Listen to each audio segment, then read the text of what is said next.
Guys welcome. കഴിഞ്ഞ ദിവസം നമ്മൾ പറഞ്ഞ കാര്യം, അതായത് ചെറിയ സ്റ്റോക്കിൽ ട്രേഡ് ചെയ്യേണ്ട ആവശ്യമില്ല. ഏത് സ്റ്റോക്കിലായാലും സ്റ്റോക്കിൻ്റെ പ്രൈസ് എങ്ങനെയായാലും നമുക്കത് ട്രേഡ് ചെയ്യുന്നതിൽ ഒരു കുഴപ്പമില്ല എന്ന് ഞാൻ പറഞ്ഞിട്ടുണ്ടായിരുന്നു. പലരും അത് തെറ്റിദ്ധരിച്ചിട്ട് കമൻറ്റിൽ ഇട്ടിട്ടുണ്ടായിരുന്നു.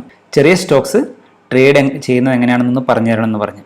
ലോ കോസ്റ്റ് ആയിട്ടുള്ള സ്റ്റോക്ക് ട്രേഡ് ചെയ്താലും ഹൈ കോസ്റ്റ് ആയിട്ടുള്ള സ്റ്റോക്ക് ട്രേഡ് ചെയ്താലും നമ്മളുടെ ട്രേഡിങ്ങിൽ അത് ഒരു മാറ്റവും വരുത്താൻ പോകുന്നില്ല എന്നുള്ള കാര്യം പറയാൻ വേണ്ടിയിട്ടാണ് ഈ വീഡിയോയുടെ ഫസ്റ്റ് പാർട്ട്. സെക്കൻഡ് പാർട്ടിൽ നമുക്ക് എന്നത്തെ പോലെ അനാലിസിസ് ചെയ്യാം.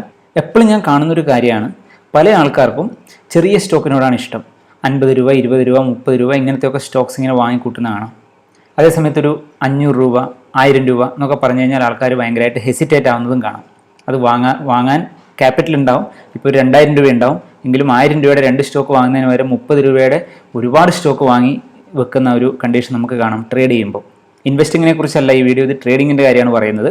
100 രൂപയുടെ സ്റ്റോക്ക് ട്രേഡ് ചെയ്താലും അല്ലെങ്കിൽ നിങ്ങൾ 10,000-ൻ്റെ സ്റ്റോക്ക് ട്രേഡ് ചെയ്താലും ഒരു ഡിഫറൻസും വരാൻ പോകുന്നില്ല എന്ന് ഈ വീഡിയോയിൽ നമുക്ക് മനസ്സിലാവും. ജസ്റ്റ് ഹൈപ്പോത്തറ്റിക്കൽ എക്സാമ്പിളാണ്. 2 traders, trader A and trader B. Trader എയുടെ കയ്യിൽ 10,000 രൂപ ക്യാപിറ്റൽ ഉണ്ട്, ട്രേഡർ ബിയുടെ കയ്യിലും 10,000 രൂപയാണ് ക്യാപിറ്റൽ. അപ്പോൾ ട്രേഡർ എ ഡിസൈഡ് ചെയ്യുന്നു, അദ്ദേഹം 5,000 രൂപയുടെ ബജാജ് ഫിനാൻസ് ഷെയറാണ് വാങ്ങാൻ ഉദ്ദേശിക്കുന്നത് ട്രേഡ് ചെയ്യാൻ വേണ്ടി. അപ്പോൾ 2 ഷെയർസ് വാങ്ങുന്നു. 10,000 രൂപയ്ക്ക് 5,000 രൂപയുടെ 2 ഷെയർസ് നമുക്ക് വാങ്ങാൻ പറ്റും. ടാറ്റ മോട്ടോഴ്സ് 200 രൂപയുടെ ഷെയറാണ്. ഇത് എക്സാക്ട് പ്രൈസ് അല്ല, ഞാനൊരു എക്സാമ്പിളിന് വേണ്ടി പറയുന്നതാണ്. അപ്പോൾ ക്യാപിറ്റൽ 10,000 കയ്യിലുള്ള ഒരാൾ ഈ ടാറ്റ മോട്ടോഴ്സ് 200 രൂപയുടെ ടാറ്റ മോട്ടോഴ്സ് വാങ്ങുന്നു. അദ്ദേഹം വിചാരിക്കുന്നു 50 ഷെയർസ് കിട്ടും. അപ്പോൾ ഒരാൾ വാങ്ങി 2 ഷെയർ, മറ്റേ വാങ്ങി 50 ഷെയർ. ഈ 2 ഷെയർ വാങ്ങുന്നത് പല ആൾക്കാർക്കും 1 ഷെയർ വാങ്ങും അല്ലെങ്കിൽ 2 ഷെയർ വാങ്ങുക എന്നൊക്കെ പറയുമ്പോൾ ഭയങ്കര എന്തൊരു നല്ലതല്ലാത്ത കാര്യം പോലെ കാണാറുണ്ട് ട്രേഡിങ് ചെയ്യുമ്പോൾ. പക്ഷേ ട്രേഡിങ്ങിലെ മാത്സ് എങ്ങനെയാണ് വർക്കൗട്ട് ആവുന്നത് നമുക്ക് നോക്കാം. ബജാജ് ഫിനാൻസിൻ്റെ പെർസെൻറ്റേജ് ഓഫ് മൂവ്, സപ്പോസ് ഇന്ന് നമ്മൾ ട്രേഡ് എടുക്കുന്നു. ഇന്നത്തെ ബജാജ് ഫിനാൻസിൻ്റെ മൂവ് 2% ആണെങ്കിൽ 100 രൂപയാണ് അത് ഇൻക്രീസ് ചെയ്യുക. പെർസെൻറ്റേജ് കാൽക്കുലേറ്റ് ചെയ്യേണ്ടത് എങ്ങനെയാണെന്ന് നിങ്ങൾക്കറിയാം. 5,000-ൻ്റെ 2% കാണണമെങ്കിൽ 5,000 ഇൻറ്റു 2/100 എന്നുള്ള കാൽക്കുലേഷൻ ചെയ്ത് നോക്കിയാൽ മതി. ബജാജ് ഫിനാൻസിൻ്റെ 2% 100 രൂപ. ഒരു ഷെയറിന് 100 രൂപ വെച്ച് നമുക്ക് 200 രൂപയാണ് പ്രോഫിറ്റ് കിട്ടുന്നത്. ടാറ്റ മോട്ടോഴ്സിൻ്റെ പെർസെൻറ്റേജ് ഓഫ് മൂവ് 2%, അതായത് 200 രൂപയുടെ 2% എന്ന് പറയുന്നത് 4 രൂപയാണ്. അപ്പോൾ ടാറ്റ മോട്ടോഴ്സും 2% മൂവ് ചെയ്തു, ബജാജ് ഫിനാൻസും 2% മൂവ് ചെയ്തു. നമ്മളുടെ കയ്യിൽ എത്ര ഷെയർ ഉണ്ട്? 50 ഷെയറാണ് നമ്മളുടെ കയ്യിലുള്ളത്, ഈ 10,000 രൂപയ്ക്ക് വാങ്ങി. അപ്പോൾ ഈ 50 ഷെയറിൻ്റെ 4 രൂപ വെച്ച് നമുക്ക് കിട്ടുന്ന പ്രോഫിറ്റും 200 ആണ്.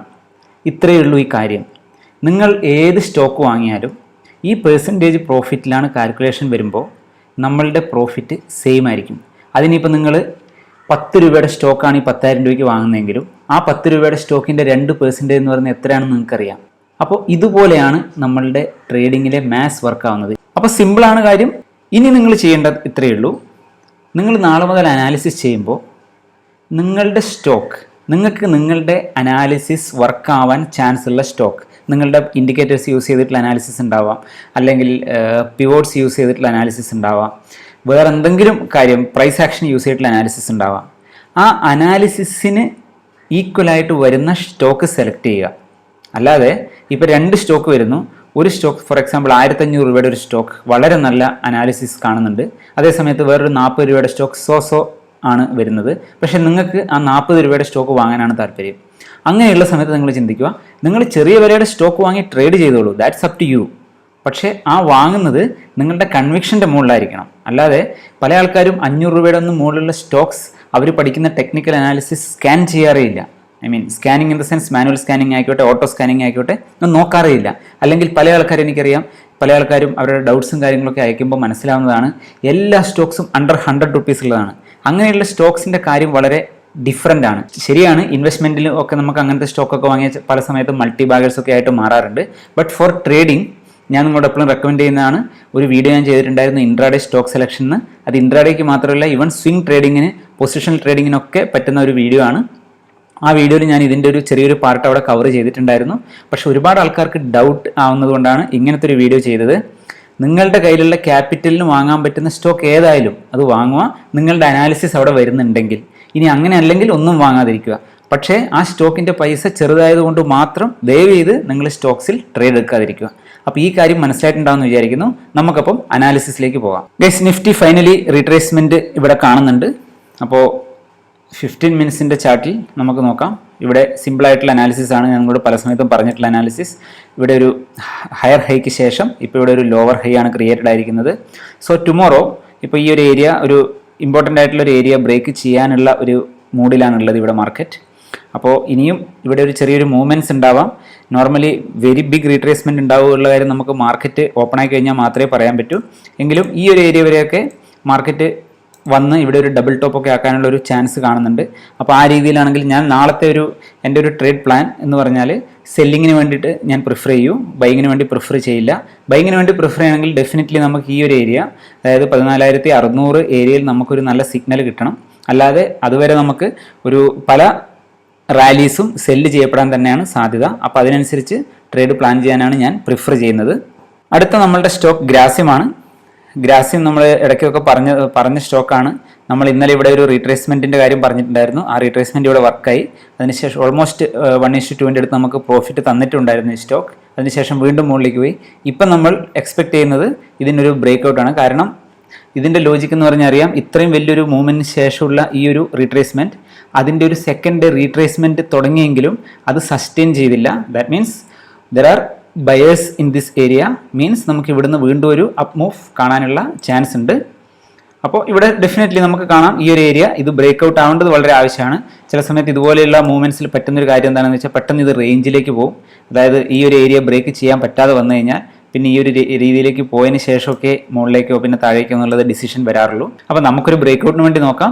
ലെവൽസ് ഞാൻ ടെലിഗ്രാം ചാനലിൽ അപ്ഡേറ്റ് ചെയ്യുന്നതായിരിക്കും. നിങ്ങൾ ഇതുവരെ ജോയിൻ ചെയ്യാത്തവരാണെങ്കിൽ ഡിസ്ക്രിപ്ഷനിൽ ലിങ്ക് ഉണ്ട്, അതിൽ കൂടെ ജോയിൻ ചെയ്യാം.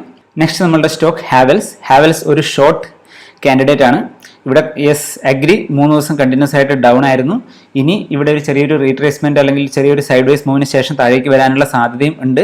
പക്ഷേ നമ്മളുടെ നാളത്തെ പ്ലാൻ എന്ന് പറഞ്ഞാൽ ഈ ഒരു ഏരിയ ബ്രേക്ക് ഔട്ട് ചെയ്ത് കഴിഞ്ഞാൽ നമ്മൾ സെല്ല് ചെയ്യും. നമുക്ക് ഈ ഒരു ലെവൽ വരെയെങ്കിലും നമുക്ക് ഒരു ടാർഗറ്റ് എക്സ്പെക്ട് ചെയ്യാം. പിന്നെ ശ്രദ്ധിക്കേണ്ട ഒരു കാര്യം, മാർക്കറ്റ് ലാസ്റ്റ് ഡേ നെഗറ്റീവിലാണ് ക്ലോസ് ചെയ്തത്. But over the weekend some positive news അല്ലെങ്കിൽ സം നെഗറ്റീവ് ന്യൂസ് ഇതൊക്കെ ഉണ്ടാവാം. ന്യൂസൊക്കെ മാർക്കറ്റിനെ അഫക്റ്റ് ചെയ്യും. ബട്ട് നമ്മളുടെ അനാലിസിസിൽ സ്റ്റിക്ക് ചെയ്ത് നിൽക്കാൻ ശ്രമിക്കുക. നമ്മളുടെ ലെവൽസിലാണ് മാർക്കറ്റ് വരുന്നതെങ്കിൽ ട്രേഡ് എടുക്കുക. അല്ലാതെ market very high or low ആയിട്ടാണ് ഓപ്പൺ ആവുന്നതെങ്കിൽ അവോയ്ഡ് ചെയ്യുക. നിങ്ങൾക്കിപ്പോൾ നമ്മളുടെ കഴിഞ്ഞ ദിവസത്തെ അനാലിസിസൊക്കെ നിങ്ങൾ ക്ലിയർ ആയിട്ട് വാച്ച് ചെയ്ത് ട്രേഡ് ചെയ്യുന്നവർ അല്ലെങ്കിൽ അതെങ്ങനെയാണ് അതിൽ വർക്ക് ആവുന്നതെന്ന് ശ്രദ്ധിക്കുന്നവരാണെങ്കിൽ മനസ്സിലായിട്ടുണ്ടാവും.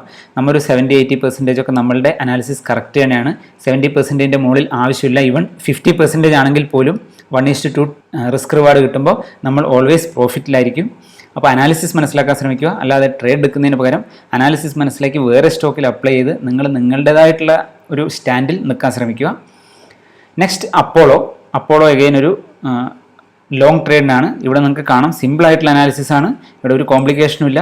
മാർക്കറ്റ് മുകളിലേക്ക് തന്നെയായിരുന്നു. അവസാനം ഈ ഒരു റീട്രേസ്മെൻറ്റിന് ശേഷം ഇത് ബ്രേക്ക് ചെയ്തു. അപ്പം ഈ ഒരു ബ്രേക്ക് ഔട്ട് സസ്റ്റെയിൻ ചെയ്യുകയാണെങ്കിൽ നമുക്ക് മുകളിലേക്ക് ഒരു മൂവ് എക്സ്പെക്ട് ചെയ്യാം. ഈ ഒരു ഏരിയ നിങ്ങൾക്ക് ഇവിടെ കാണാൻ പറ്റുന്നുണ്ടാകും. അഗെയിൻ ബ്രേക്ക് ഔട്ട് ഇമ്പോർട്ടൻ്റ് ആണ്. ഈ ഒരു ഏരിയയെങ്കിലും നമുക്കൊന്ന് മുകളിലേക്ക് പോയി കഴിഞ്ഞാൽ പെട്ടെന്നൊരു മോർ ബയേഴ്സിനെ നമുക്കിവിടെ കാണാൻ പറ്റിയേക്കാം. നെക്സ്റ്റ് നമ്മളുടെ കാൻഡിഡേറ്റ് എന്ന് പറഞ്ഞാൽ ബയോകോൺ ആക്ച്വലി നമുക്കറിയാം ഈ ഒരു കംപ്ലീറ്റ് റേഞ്ചിനുള്ളിലാണ്. കുറേ ദിവസമായിട്ട് എത്രയോ ദിവസങ്ങളായിട്ട് ഈ ഒരു റേഞ്ചിനുള്ളിലാണ്. അപ്പോൾ ഇതിനുള്ളിൽ നിന്ന് ബ്രേക്ക് ഔട്ട് ചെയ്ത് പുറത്ത് വരിക എന്ന് പറഞ്ഞാൽ വളരെ ഇമ്പോർട്ടൻ്റ് ആണ്. പല സമയത്തും റേഞ്ചിൽ പറ്റുന്നൊരു കാര്യം, രണ്ട് സൈഡിലും ചെറിയ വിക്സ് കൊടുത്ത് ഒരുപാട് ആൾക്കാരെ ട്രാപ്പ് ചെയ്യിക്കുന്ന ഒരു കാര്യം കാണാറുണ്ട്. ഇവിടെ നിങ്ങൾക്ക് കാണാം, അതുപോലെ ഇവിടെ കാണാം. ഇതൊക്കെ സാധാരണഗതിയിൽ സംഭവിക്കുന്നതാണ്. ബട്ട് നമുക്ക് വെയിറ്റ് ആൻഡ് വാച്ച് കണ്ടീഷനിൽ നിൽക്കാം. ഈ ഒരു സ്റ്റോക്കിൽ എപ്പോഴാണ് ഒരു ബ്രേക്ക് ഔട്ട് കിട്ടുന്നത്, ആ ബ്രേക്ക് ഔട്ട് താഴേക്ക് വരാനുള്ളൊരു സാധ്യതയാണ് കൂടുതൽ ബ്രേക്ക് ഔട്ട് ഉണ്ടെങ്കിൽ.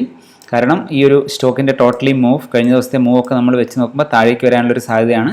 അപ്പോൾ ഇതൊരു ബ്രേക്ക് ഔട്ടിന് വേണ്ടി നമുക്ക് ഇവിടെയും വെയിറ്റ് ചെയ്യാം. ഗൈസ്, അനാലിസിസ് സിമ്പിളാണ്, ബട്ട് അത് എക്സിക്യൂഷനാണ് ഇമ്പോർട്ടൻറ്റ്. അതിനുവേണ്ടി നിങ്ങളുടെ psychology and trade management perfect ആയിരിക്കണം. പിന്നെ മാർക്കറ്റിനെ കുറിച്ച് വളരെ ഇമ്പോർട്ടൻ്റ് ആയിട്ടുള്ളൊരു കാര്യം നിങ്ങൾ അറിയേണ്ടത്, മാർക്കറ്റിൽ 90% ഓഫ് ദ ടൈമും ബോത്ത് ബയേഴ്സിനും സെല്ലേഴ്സിനും പൈസ ഉണ്ടാക്കാൻ പറ്റും. അപ്പോൾ നമ്മൾ ഒരു കാര്യം വിചാരിക്കുക, നമ്മളുടെ ട്രേഡ് മാനേജ്മെൻറ്റ് മാത്രമാണ് നമ്മളുടെ പ്രോഫിറ്റും ലോസും നിശ്ചയിക്കുന്നത്. അല്ലാതെ നമ്മളുടെ ഡയറക്ഷൻ ശരിയായതുകൊണ്ട് മാത്രം നമുക്ക് പ്രോഫിറ്റ് കിട്ടണമെന്നില്ല. ജസ്റ്റ് ഈ ഒരു ഏരിയ നിങ്ങൾക്ക് നോക്കാം. ഇവിടുന്ന് സെല്ല് ചെയ്തവരാണെങ്കിൽ ഇവിടെ പ്രോഫിറ്റ് കിട്ടിയിട്ടുണ്ടാവും, ഇവിടുന്ന് ബൈ ചെയ്തവരാണെങ്കിൽ ഇവിടെ പ്രോഫിറ്റ് കിട്ടിയിട്ടുണ്ടാവും. അപ്പോൾ ഇതുപോലെയാണ് മാർക്കറ്റ് വർക്ക് ചെയ്യുന്നത്. അപ്പോൾ ബയേഴ്സിനും സെല്ലേഴ്സിനും എല്ലാ സമയത്തും പ്രോഫിറ്റ് ഉണ്ട്. 90% ഓഫ് ദ ടൈമും പ്രോഫിറ്റ് ഉണ്ട്. അപ്പോൾ നമ്മൾ റൈറ്റ് സൈഡിലായാൽ മാത്രം പോരാ, റൈറ്റ് ടൈമിലായിരിക്കണം. അതുകൊണ്ട് തന്നെയാണ് ട്രേഡ് മാനേജ്മെൻറ്റ് ആൻഡ് സൈക്കോളജി എന്ന് പറയുന്നത് വളരെ ഇമ്പോർട്ടൻ്റ് ആയിട്ട് വരുന്നത്. ഗൈസ്, അപ്പോൾ നിങ്ങൾക്ക് ആവശ്യമുള്ള ലിങ്ക്സൊക്കെ ഞാൻ ഡിസ്ക്രിപ്ഷനിൽ കൊടുത്തിട്ടുണ്ട്. ഇതിലേക്കുള്ള പ്ലേലിസ്റ്റും കാര്യങ്ങളൊക്കെ പ്രത്യേകമായിട്ട് ലിങ്ക് കൊടുത്തിട്ടുണ്ട്. അതുപോലെ ടെലിഗ്രാം ചാനലിൻ്റെ ലിങ്കും കൊടുത്തിട്ടുണ്ട്. വീഡിയോ ഇഷ്ടപ്പെട്ടിട്ടുണ്ടെങ്കിൽ ലൈക്ക് ചെയ്യുക. നമുക്ക് വേറെ വീഡിയോ ആയിട്ട് വീണ്ടും കാണാം. ബൈ.